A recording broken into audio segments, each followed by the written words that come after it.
Après l'installation du décor, les répétitions, dans ce 3e épisode du podcast consacré à la pièce En attendant Albert, les coulisses de Marilyn vous emmènent à la découverte du reste du casting et à la rencontre du public qui vous donnera son avis après la représentation. Allez, c'est parti, direction la scène parisienne.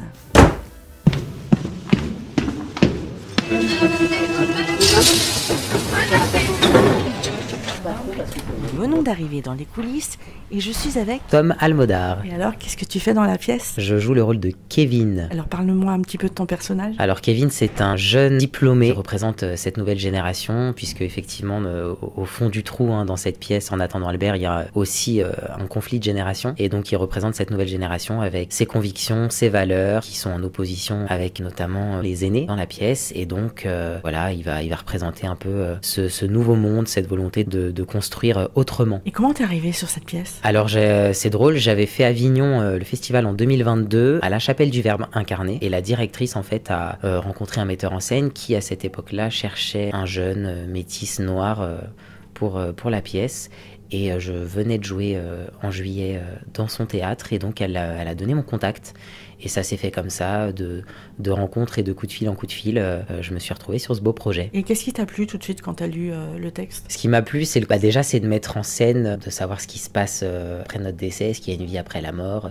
Donc le fait de mettre ça en scène, j'ai trouvé ça très original. Et le fait d'en faire une comédie dramatique, une satire autour de la mort et du conflit générationnel, j'ai trouvé ça très intéressant. J'ai beaucoup ri lors de ma première lecture de la pièce et c'est pourquoi je me suis dit mais en fait let's go, j'ai aussi envie de défendre ce joli projet. T'as d'autres projets en ce moment? Alors je viens de terminer un autre projet là qui était au Théâtre de Belleville dans une pièce qui traitait de l'adoption à l'international de 2 metteuses en scène et autrices. Et là j'enchaîne donc avec cette pièce à la scène parisienne. Donc pour l'instant j'ai quand même été beaucoup pris avec ces projets là, à voir ce que nous réservera la suite. Des séries, des films? Peut-être, je l'espère très fort, en tout cas c'est mon objectif pour les prochains mois, donc on croise les doigts. Merci. Merci à toi.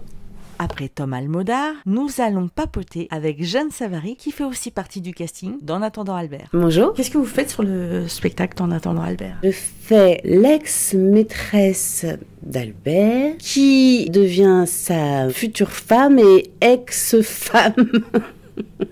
Enfin, c'est très compliqué. Je fais une maîtresse, professeure agrégée, qui vient étaler un peu sa science et foutre un peu le bordel. Comment vous êtes arrivée sur ce projet? Alors, je suis arrivée sur ce projet par l'intermédiaire de Olivier Massé, qui m'avait déjà proposé plusieurs pièces, mais que je n'avais pas pu faire parce que j'étais sur la série En famille de façon un peu trop prenante, et du coup, j'étais pas très dispo, et là, il se trouve que c'était possible, donc j'ai dit oui, avec grand plaisir. Qu'est-ce qui vous a plu en premier sur cette pièce quand vous l'avez vue? Déjà, le fait de pouvoir retourner sur les planches après, ça faisait un petit moment que j'avais pas refait de théâtre. Ce qui m'a plu, c'est que c'est une pièce qui est assez hétéroclite, qui n'est pas prétentieuse et qui se prend pas au sérieux, mais qui est assez drôle et qui parle de choses profondes, quand même intergénérationnelles, mais sans se prendre au sérieux, et ça, je trouve ça pas mal. Est-ce que le fait de jouer cette pièce, ça vous a permis de vous poser des questions sur des sujets dans lesquels vous n'aviez pas pensé avant? Je me rendais pas compte à quel point, c'est vrai, il y a vraiment une scission qui se passe entre les vieux et les jeunes, c'est-à-dire les boomers et les autres, et on se rend pas compte qu'on devient boomer jusqu'au moment où on utilise des expressions qu'on utilisait toujours avant sans problème, et que d'un seul coup ça devient répréhensible et quasi horrifiant pour certains de parler de certaines choses ou de nommer certaines choses comme on pouvait les nommer avant, et que ce n'est plus admissible maintenant. Et en fait on se rend compte que doucement on dévie vers ce rôle de vieux boomer sans s'en rendre compte, et certainement que les jeunes qui et certainement par nécessité, parce qu'il faut que les choses changent, les mentalités, que les choses se renouvellent, eux aussi seront poussés à changer, parce que eux aussi ça ne conviendra plus. En fait, on est tout le temps obligé d'évoluer, et c'est vrai qu'on devient vite un vieux con sans le savoir. Quand on apprend une pièce comme ça, est-ce que c'est différent par rapport aux séries? Comment ça se passe exactement, l'organisation de tout ça? Alors c'est complètement différent, c'est vrai, parce que dans les séries, on a beaucoup plus de textes à apprendre, mais on peut se tromper, parce qu'on peut recommencer. Là, on n'a pas le droit, en fait, de se tromper, donc c'est beaucoup plus difficile d'apprendre le texte. C'est une écriture qui correspond à un auteur, donc qui n'est pas une écriture du parler normal. Ce n'est pas une façon forcément de penser aussi logique, normale de quelqu'un de lambda. C'est un auteur, quoi. Donc c'est une pensée à laquelle il faut s'ajuster, faut pas louper sa réplique si pendant un moment elle m'en a plu. C'est pas la même tension au niveau de l'apprentissage. Moi, je suis pas comme les deux personnages principaux qui sont là du début à la fin avec énormément de texte. Je suis quand même assez tranquille. Mais ça peut être plus casse-gueule, justement, parce que justement, quand il y a une phrase à sortir et qu'on l'oublie, ça fait tout foirer. Et on va continuer à vous voir sur la série En famille. Oui, parce que je tourne en ce moment sur la série En famille, effectivement, dans la journée. Donc, et des fois, oui, dans une seule journée, on tourne 12 minutes utiles et j'ai plus de textes à apprendre en une journée de tournage pour En famille que dans la pièce. Et c'est pas difficile, justement, de pas mélanger les deux, d'arriver à tout retenir? Il y a des ratés, hein, il y a des loupés. Il y a des moments où on se plante, oui, c'est sûr. Et d'autres projets à venir? Un 52 pour En famille, peut-être aussi une reprise pour Caméra Café, enfin comme on avait fait les 20 ans de Caméra Café. Une autre pièce aussi, mais qui serait plus pour la rentrée, voilà. Eh bien, je vous remercie. Merci beaucoup. Allez, tout de suite, on retourne dans la salle pour papoter avec le régisseur avant que la représentation ne commence.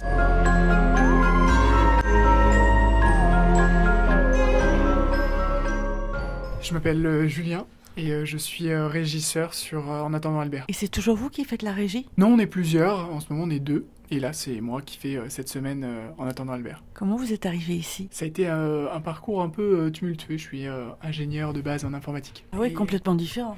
Effectivement, totalement différent, et j'ai découvert le monde du spectacle il y a quelques années, et petit à petit j'ai décidé d'en faire une partie de mon métier, puis d'ici quelques mois mon métier à part entière. Et ça vous plaît? Oui, totalement. Là, ça fait à peu près un mois que la pièce se joue. Est-ce qu'il y a encore des petits réglages à faire avant les représentations ou pas? Alors en termes de régie, toujours, puisqu'il y a plusieurs spectacles qui sont dans la même salle. Donc en fait, on vérifie toujours les projecteurs, toujours vérifier, on va dire au dernier moment, juste avant le spectacle, que tout fonctionne bien. On a aussi un vidéoprojecteur qui fonctionne, donc vérifier que tout est bon.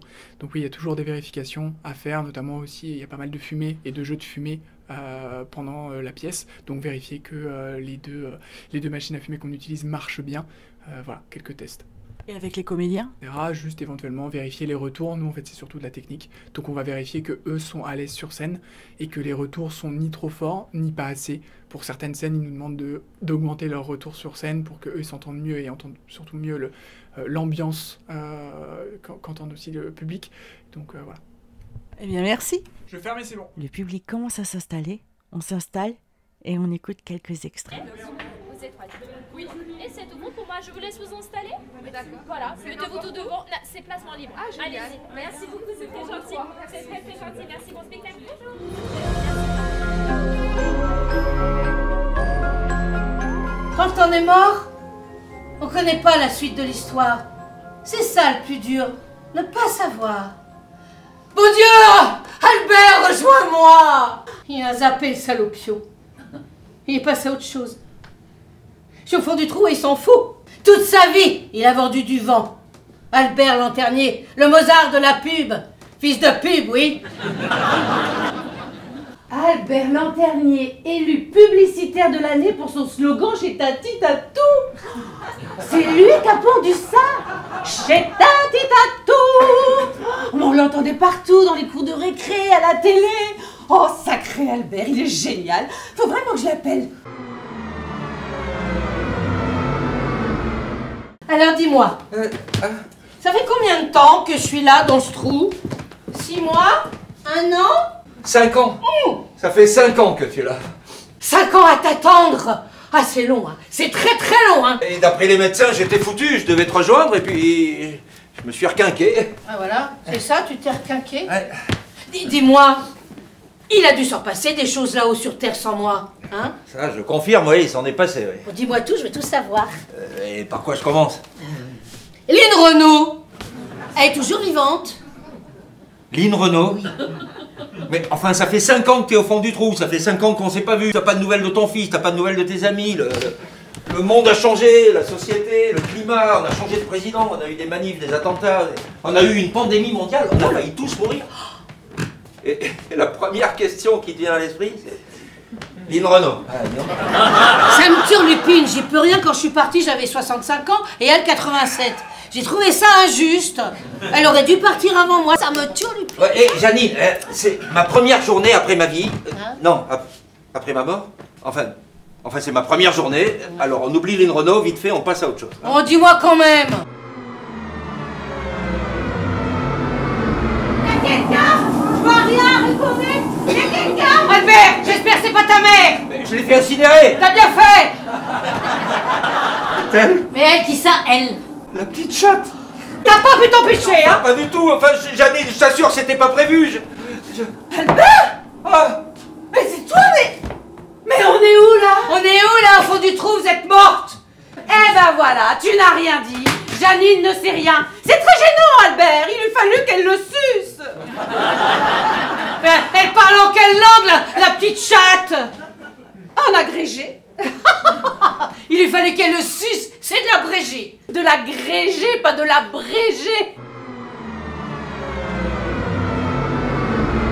Le fils de ma première femme est devenu la fille de ma seconde femme, qui aurait pu être ma fille, et dont le compagnon, qui aurait pu être son fils, est devenu le frère et le beau-père de ma fille, qui était mon fils.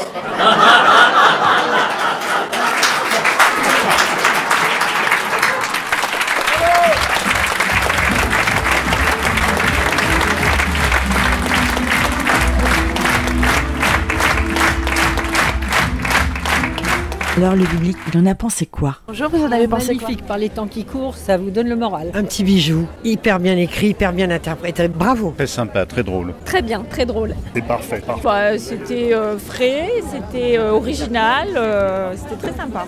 Et vous? Pareil, un excellent moment, la mise en scène est super sympa, les décors aussi, et les acteurs sont géniaux, donc on passe un bon moment. Bonjour, vous en avez pensé quoi de la pièce? Très bien, magnifique. Qu'est-ce que vous avez aimé en particulier? Un peu de tout, les jeux d'acteurs, les dialogues. Un passage? Oui, quand il y a le tonnerre et ils arrivent tous pour se retrouver. Vous en avez pensé quoi de la pièce? Très très bien. L'intrigue bien et les acteurs extra, franchement bien. Vous avez un passage qui vous a plu en particulier? Je trouvais que tout était finement bien fait et bien pensé. C'était super, on s'est beaucoup amusé. C'est un super moment et très bon comédien. Ce que j'aime bien, c'est de raconter aussi notre histoire, c'est-à-dire de 68 à nos jours, et de lisser un petit peu les informations, des fois qu'on les oublie nous-mêmes. Vous êtes reconnu un peu? Ah ben je me suis reconnue, oui, il n'y a pas de problème. 68, tout ça peut-être pas, mais un petit peu après, oui. C'était super, on a passé un super moment. Ah oui, les acteurs, les actrices, franchement génial. Un moment par... surtout quand ils parlent des années 68, parce que moi j'ai vécu un peu quand même, et c'est vrai que tout ce qu'ils ont dit, ça relate bien tout ce qui s'est passé. C'est vrai que ça me rajeunit quoi, de voir ça. Non, c'est vraiment super. Je viens de Bourges pour le voir, donc vous voyez un peu. Ah bah parfait. Voilà, j'espère les robes. En tournée peut-être? En tournée peut-être, oui. Je verrai sur internet. C'est un moment, il y a eu tellement de vérité. Si vous deviez mettre une note, vous mettriez combien? De 1 à 10? Moi 10 sur 10, que j'ai bien rigolé surtout. Il y avait une dédramatisation des choses. Et vous? Moi j'aurais dit 10 sur 10. Eh bien merci. Alors je suis avec Ayla Chanel. On est 5 minutes après le spectacle. Tu te sens comment? Écoute, je me sens bien, c'était une super représentation, le public a très bien réagi aujourd'hui, enfin, en général ils réagissent bien, mais là vraiment il y avait une émulsion dans la salle qui nous a transporté un peu sur scène, du coup c'était forcément beaucoup plus agréable, et puis ça fait déjà presque 2 mois qu'on répète, qu'on est représenté à la scène parisienne, donc maintenant c'est du plaisir quoi, il n'y a pas de stress, il n'y a que du bonheur. Alors parle-nous un petit peu de ton personnage. Alors moi j'interprète le rôle de Jacqueline. Jacqueline, elle est en fait c'est l'enfant du couple principal, donc de Albert qui est mon père et de Janine qui est ma mère. La spécificité de Jacqueline, c'est qu'elle est quand sa mère est morte, elle était encore un garçon, un homme, et elle a transitionné pendant que sa mère était déjà partie. Du coup, quand elle l'a rejoint dans l'au-delà, sa mère ne comprend pas ce qui se passe et il faut lui annoncer du coup la nouvelle un peu lourde que j'ai transitionné, que j'ai changé de sexe. Ouais. Comment t'es arrivé sur ce spectacle? Alors, c'est Charles qui est le producteur et Patrick qui est l'auteur qui m'ont contacté d'abord pour me demander mon avis sur la pièce parce que c'était un sujet de la pièce qu'ils voulaient traiter, la transidentité. Donc, ils sont venus prendre les informations à la source, quoi. Quelque part, ils m'ont demandé mon avis, je l'ai donné. Ensuite, ils m'ont invité à déjeuner pour se renseigner un peu plus, savoir un peu comment moi, par exemple, je l'avais annoncé à mes parents, comment ça s'était passé, toutes les difficultés que je pouvais avoir, ne serait-ce que pour trouver un travail stable, enfin voilà, des difficultés que toutes les femmes transgenres connaissent en France. Et il y a eu un tel feeling que finalement ils m'ont donné le rôle. Voilà. La comédie, c'est la première fois que tu fais du théâtre ou tu avais déjà fait d'autres rôles avant? Alors non, moi c'est la première fois que je fais du théâtre de manière professionnelle et avant ça j'ai, on va dire, eu une expérience, mais je le dis en rigolant, c'était en 6e dans l'atelier théâtre du collège quoi, donc non c'est vraiment la première fois que je monte sur scène quoi, enfin en tout cas pour du théâtre. Tu veux en faire ton métier ou tu as d'autres envies ou... Alors moi de toute façon, c'est d'ailleurs quelque chose que... tout mon entourage me dit à chaque fois, je suis vraiment une femme de la scène. J'ai fait beaucoup de choses en dehors du théâtre. J'ai fait des concours de danse, j'ai fait des concours de beauté, j'ai fait des documentaires, j'ai été devant les caméras, j'ai fait beaucoup de shooting, j'ai fait aussi, c'est un peu différent, mais j'ai dû faire pas mal d'examens oraux en tant qu'oratrice, aussi dans les écoles de commerce que j'ai pu faire. Et du coup, voilà, c'est quelque chose, j'aime être en scène, j'aime être dans un rôle et voilà. Et c'est vrai que c'est quelque chose qui me plaît beaucoup. Je sais pas si j'aimerais faire seulement du théâtre. Je suis quelqu'un d'assez éclectique qui aime bien avoir beaucoup de cordes à son arc, donc j'aimerais bien aussi faire de la télé. J'aimerais beaucoup aussi... présenter une émission? Présenter une émission, ça me plairait énormément. Je me vois très bien, ouais, effectivement, pas speakerine, mais parce que c'est un métier d'un autre temps, mais téléprésentatrice, ouais, j'aimerais bien. T'aimerais faire quoi comme émission? Quel genre d'émission? Plutôt du divertissement, je pense. Je suis pas forcément... Enfin voilà, j'ai pas vraiment les épaules pour faire des émissions politiques, puis de toute façon, on voudrait pas de moi, je pense. On est encore un petit peu... voilà, ça pourrait changer, je trouve. Ça pourrait apporter quelque chose. Ça pourrait, pourquoi pas. Là, à l'heure d'aujourd'hui, je me vois plus dans du divertissement, dans des comment dire, des émissions plutôt destinées à des familles, enfin des choses comme ça. Moi-même, j'ai un côté très maternel en moi qui est très développé. Du coup, ça me correspondrait pas mal, ouais. Et le cinéma, c'est quelque chose que tu auras envisagé? Ah oui, pourquoi pas. Moi, j'attends le rôle. Il n'y a aucun problème. Je suis là pour ça. Y a pas une envie de rôle. Alors moi, ce qui me plairait beaucoup, qu'on ne voit pas, c'est interpréter le rôle d'une femme cisgenre alors que je suis une femme transgenre, parce on a vu beaucoup au fil du temps des femmes transgenres être interprétées par des femmes cisgenres. On va préciser les femmes cisgenres pour les personnes qui ne connaissent peut-être pas. Et la différence entre cisgenre et transgenre, peu importe le sexe finalement, c'est que quand on est une personne transgenre, ça veut dire qu'on est né dans le bon corps, quoi. C'est-à-dire qu'on a notre sexe physique qui correspond au genre auquel on se sent appartenir. Une femme transgenre, par exemple, ce qui est mon cas, ça a été le contraire. Je suis née dans un corps physiquement masculin, mais je me sentais vraiment pas du tout. Et c'était un gros complexe qu'il fallait du coup réparer entre guillemets, quoi. C'est ça la différence. On peut en parler de ça ou c'est quelque chose que tu veux Ah oui, bien sûr, ouais, on peut. Combien de temps t'as mis pour devenir la personne que tu sentais être? Au final, on ne sait jamais vraiment. Je pense que de la même manière, je ne sais plus qui avait sorti ça, mais on ne cesse jamais d'évoluer en tant que femme. C'est la même chose pour tout le monde, femme, homme, enfin voilà.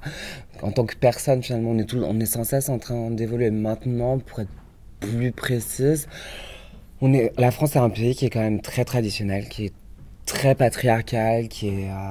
à la limite du réactionnaire, surtout aujourd'hui, on le voit encore plus arriver. Moi, je suis née en 1989, donc c'était pas la France d'aujourd'hui, c'était très binaire.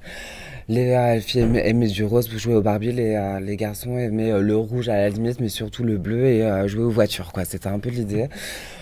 Donc ça met forcément beaucoup plus de temps pour nous qui évoluons dans ce genre de société que par exemple en Thaïlande ou aux Philippines. J'ai eu l'occasion de rencontrer des consoeurs qui ont pu commencer leur transition à 13 ans avec des bloqueurs d'hormones, avec un traitement hormonal beaucoup plus tôt. Moi, il a fallu que j'attende le temps que je me rende compte que c'était possible aussi, que j'allais pas finir prostituée, droguée. Enfin voilà, c'était un peu l'image que j'avais.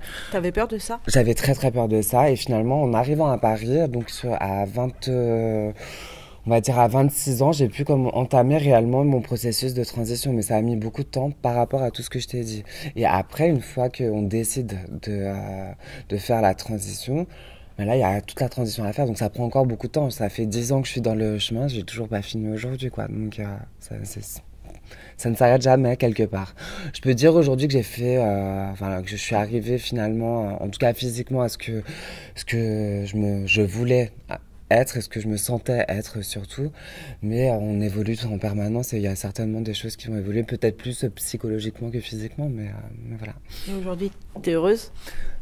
Pardon, j'ai failli m'étouffer. Aujourd'hui, je suis heureuse. Bah oui, voilà, je me considère heureuse. Il y a forcément des choses qui sont difficiles, comme pour tout le monde. Hein, on a tous nos problèmes.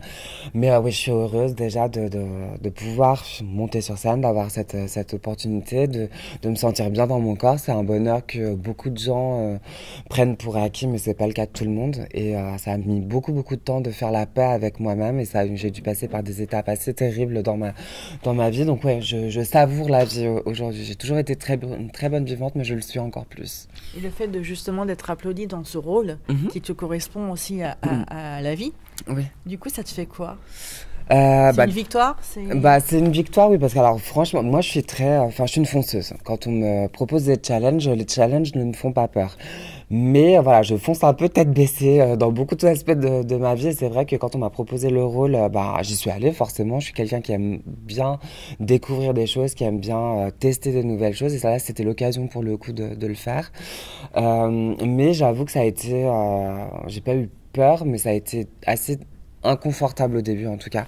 Pourquoi? Parce que je suis la seule qui soit pas comédienne de formation, donc il fallait quand même que je rattrape un peu le retard, on va dire, avec mes collègues qui ont été hyper bienveillants avec moi, et ça a été du coup beaucoup plus agréable pour ça. J'ai été super bien dirigée aussi par Olivier Massé, qui est le metteur en scène, par mes collègues qui m'ont donné pas mal de...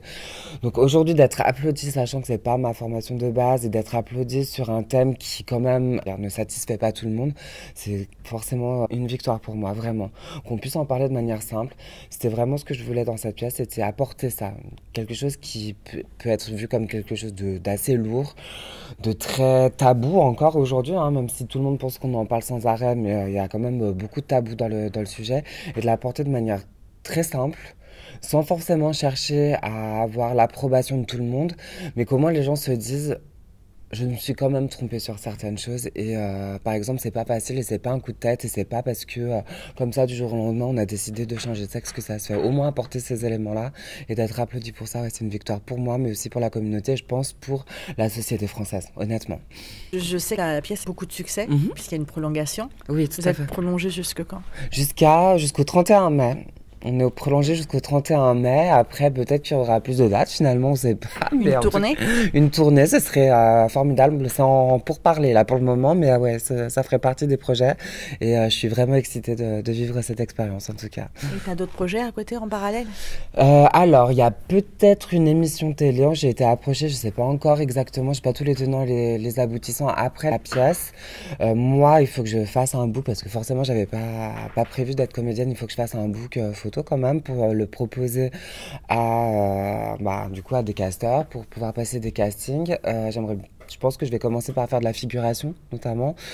Voilà, j'ai un peu des connaissances dans le milieu pour pouvoir faire plus de connaissances et puis continuer à faire mes cachets aussi, hein, parce que c'est une réalité. Et j'aimerais bien trouver un agent aussi. Voilà, ce serait pas mal. On passe le message au cas où. Voilà. Merci beaucoup. Écoute, je te remercie. Merci à toi, Marilyn. Merci beaucoup. Voilà, ce 3e épisode consacré à la comédie En attendant Albert est terminé. J'espère qu'il vous aura donné envie d'aller voir cette pièce originale, drôle, bien écrite et extrêmement bien interprétée, où le public n'hésite pas à applaudir après certaines répliques bien orchestrées. Je tenais à remercier toute l'équipe de la pièce de nous avoir ouvert leurs coulisses, des répétitions jusqu'aux représentations, et de nous avoir accueillis si chaleureusement. Je vous dis à bientôt pour d'autres podcasts. Bisous bisous.